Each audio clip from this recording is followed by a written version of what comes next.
యేసుక్రీస్తుని గురించి సమాధానం అంటూ వచ్చేవారుగా మనం నిలబడాలట.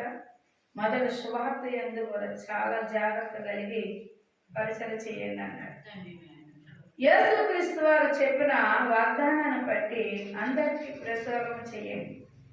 మీకు నచ్చినట్లు ఉండొద్దు. ఎవరికి నచ్చినట్లు ఉండాలి? యేసుక్రీస్తు వారు తండ్రి చిత్తం ఎలా నెరవేర్చారో ప్రభుత్వ విషయంలో కార్యములు చేయాలన్నా ప్రభుకు నచ్చినట్లుగా మీరు నడవండి.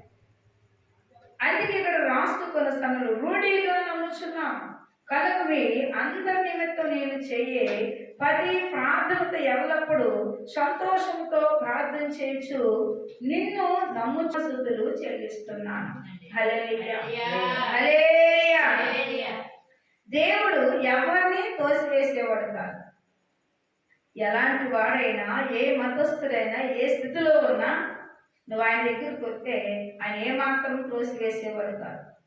నువ్వు ఎందుకు వచ్చావు, నువ్వు దొంగగా అనేవాడు కాదు. దొంగనైనా సరే మార్చేవాడు, వ్యాధిగ్రస్తుడు అయినా స్వస్థపరిచేవాడు. ఆయన చేసిన మేలేంటి అంటే మనము ఏ స్థితిలో నుంచి వెళ్తున్నాం ఒకసారి జ్ఞాపకం చేసుకోమన్నాడు.